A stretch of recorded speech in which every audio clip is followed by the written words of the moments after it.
कि जो कुछ प्राप्त हुआ सब नाम से प्राप्त हुआ, ऐसा गोस्वामी जी भी बोलते हैं।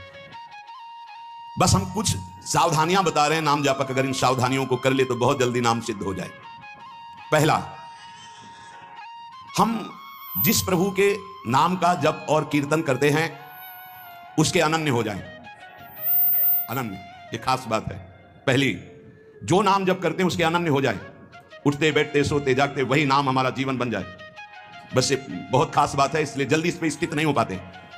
जो लोग ये कहते हैं कि मैं तो बहुत से नाम जपता हूं, तो उनको गुरु कृपा प्राप्त नहीं हुई। अभी देख लेना, जिस दिन गुरु कृपा प्राप्त होगी तो आप समिट जाओगे। गुरु कृपा प्राप्त होने का ये प्रभाव होता है कि वो गुरु प्रदत्त नाम और मंत्र में अनन्य हो जाता है, हो ही जाता है, स्वाभाविक हो जाता है। पर जिसको नाम सिद्ध करना है उसको उस नाम के अनन्य होना होगा। जो नाम कीर्तन करते हो, जो नाम जप करते हो, उसके अनन्य हो जाओ। एक ही परमात्मा है, उसके नाम अनंत है, लेकिन अनंत नाम नहीं जपे जा सकते। नाम एक ही पकड़ो और जो पकड़ो उसके अनन्य हो जाओ। जिभ्या से वही तुम्हारे स्फुरित होने लगेगा। दूसरा, नाम की महिमा है, कितना भी बड़ा पाप किया जाए और नाम जापक का कुछ नहीं बिगाड़ सकता, भस्म कर देता है नाम पाप को। इस बात का भरोसा करके पाप करना, ध्यान दीजिए, नाम की महिमा ऐसी है, पक्का है, पर नाम की महिमा का भरोसा करके पाप करना नाम सिद्ध नहीं होगा। आपके हृदय की अशांति दूर नहीं होगी, चिंता दूर नहीं होगी, आपको अविश्वास हो जाएगा नाम जप में। प्रभु के नाम का सहारा लेकर के पाप नहीं करना। तीसरी बात, अपने आराध्य देव के नाम के बदले में कुछ भी लेने की तैयारी मत कर लेना, नहीं घाटा हो जाएगा। जैसे एकांतिक में प्रश्न किया था कि हम अपनी कामनाओं की पूर्ति नाम से करवाना चाहते हैं, तो क्या हमारा नाम का फल क्षय हो जाएगा? हाँ, हो जाएगा। रुपया है, आपने उसको खर्चा कर दिया, और अगर आपने खर्चा नहीं किया तो उसका ब्याज मिलेगा, और ब्याज खर्चा करोगे तो मूलधन जमा रहेगा। तो जो भगवत भजन करने वाले चतुर सुजान होते हैं वो मूल को कभी खर्चा नहीं करते। क्या मूल का खर्चा? जो हम भजन कर रहे हैं उससे के बदले में कुछ नहीं चाहेंगे, तो ब्याज क्या होगा? नाम आपकी व्यवस्था अपने आप बढ़कर करता रहेगा। जो आप मांगना चाहते थे उससे बढ़कर। आप देख लेना, पहले नाम को तो एकत्रित करो।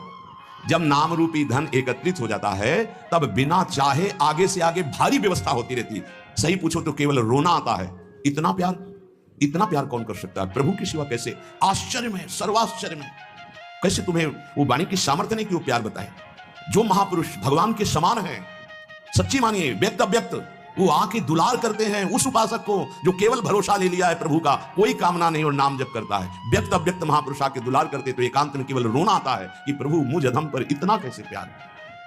ये सब ब्याज में हो रहा है, मूल तो आपका नाम धन जमा ही है। व्यक्त अव्यक्त महापुरुष दुलार करते हैं, बलिहार निहाल कर देते हैं प्रभु। ईश्वर के नाम रूपी धन का संचय करने वाले को पाप नष्ट करने की भावना भी नहीं सोचनी, अपने आप नष्ट हो जाएगा। आग जला दी तो अंधकार और शीतलता दोनों अपने आप प्रभाव से नष्ट हो जाएंगे। तुम्हें मांगने की जरूरत नहीं कि हे अग्नि देवता आप अंधकार को नष्ट कर दे, शीतलता को नष्ट कर दे। ऐसे ही नाम जापक की दरिद्रता, अज्ञान, अंधकार, ये सब नष्ट हो जाता है। चौथा, अपने आराध्य देव के नाम से बढ़कर और कोई साधन मान लेना, तभी नाम छूट जाएगा। अपने परम प्रीतम के नाम के आगे फिर कोई साधन नहीं। अगर किसी अन्य साधन में महत्व बुद्धि हो गई तो नाम छूट जाएगा।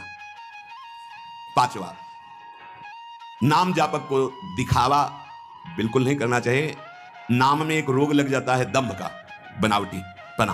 प्रभु का नाम प्रभु के प्रेम के लिए, केवल प्रभु को रिझाने के लिए है। इस बात का पता लगना बड़ा कठिन हो जाता है कि दंभ आ गया है। इस दंभ के दोष से बचने के लिए किसी महापुरुष के अनुशासन में रहने की आवश्यकता है। इस दंभ को हम विनोद भाषा में कह सकते हैं बगुला भक्ति, दिखावटीपना। बगुला एक टांग पे खड़ा है, ऐसा लग रहा है जल में समाधिस्थ हो रहा है, लेकिन उसकी दृष्टि मछली पे है, वो समाधिस्थ नहीं है। और जहां मछली आई खट्ट से कहा, फिर वैसे बैठ गया। जिसकी दृष्टि विषय भोग पर होती है, विषयों पर होती है, मान प्रतिष्ठा पे होती है, वो दंभ भक्ति में लग गया, अब वो नष्ट कर देगा। दंभ दोष से बचना बहुत आवश्यकता की बात है। जिसको अंदर से नाटक करने का स्वभाव बन गया है, मान बड़ाई प्राप्त करने के लिए, अपने को सिद्ध बताने के लिए, वो दंभी हो जाता है। दंभी किसी और को धोखा नहीं दे रहा है, वो अपने आप को धोखा दे रहा है। वो बहुत ही मूर्खतापूर्वक अपने धन को खो रहा है। सर्वदर्शी भगवान को भला धोखा कौन दे सकता है? हम कह सकते हैं कि वो धूर्त जो दंभ और पाखंड कर रहा है, वो अपनी वासनाओं की पूर्ति के लिए सिद्ध बनना चाहता है, वो बहुत बुरी तरह भ्रष्ट हो जाता है। देखो ये बातें महापुरुष जन गुरुजन बोल रहे हैं, बहुत सावधानी से हृदय में धारण करना है। जो दंभी होता है वो पाप करने से संकोच नहीं करता, उसका पाप चिर मित्र बन जाता है, चिरंजीवी मित्र। मतलब जब तक जिएगा पाप करेगा। बहुत ये चूक हो जाती है, दंभ नहीं होना चाहिए। गलती हो जाए हम हृदय से स्वीकार करते हैं, आगे बढ़ जाओगे। अब हम तो भजन करते हैं, भजन के बल से सारे पाप नष्ट कर देंगे, या किसी भी तरह का कोई नाटक प्रदर्शन करना, बहुत जोर का दंभ बढ़ जाता है। ऐसे नाटक होने लगते हैं, लगता है भगवान इनको औषधि की जरूरत है, पक्का दिमाग खिसक गया है, इनको औषधि की जरूरत है। ऐसा शास्त्र सम्मत सिद्ध नहीं होता। खूब भगवदानंद में ब्रह्मानंद में डूबे हुए सिद्धों के दर्शन किए हैं। दंभ अपने आप को भुलावे में डाल करके नष्ट कर देता है। दंभी को पापों से घृणा नहीं होती, दंभी को दिखावे में बहुत रति हो जाती है, जिससे लोग कहें, देखो जब सच्ची भक्ति करोगे तुम्हें लोग कहेंगे भक्त, भजनानंदी, या कोई महान शब्द से संबोधन करेंगे तो तुम्हें चुभेगा, तुम्हें संकोच होगा, तुम्हें एक ऐसा लगेगा कौन सा पाप बन गया कि मैंने ये बात अपने कान से सुन ली। सच्ची कहते हैं, हृदय जलेगा कि भगवान कौन सा अपराध बन गया है जो सम्मान रूपी विष पिलाया जा रहा है, कौन सा अपराध बन गया जो ऐसे शब्द सुनाए जा रहे हैं। जैसे कोई कि किशोरी जी की बड़ी कृपा, ऐसा तो अच्छा लगे। जैसे कोई ऐसा सामने सम्मान सूचक शब्द, तो एक अंदर झुलझुलाहट पैदा होती है। क्या तुम तो जानते नहीं हो, अरे जिनकी एक लवलेश कृपा मात्र से उनको देखो, तुम क्या समझते हो, कुछ नहीं है इधर, कुछ नहीं है, पर्दे में कुछ नहीं है, रंग पीछे से पड़ रहा है। अगर वो पीछे का रंग बंद हो जाए तो पर्दा एकदम शांत हो जाएगा, कोई चित्र नहीं चलेगा।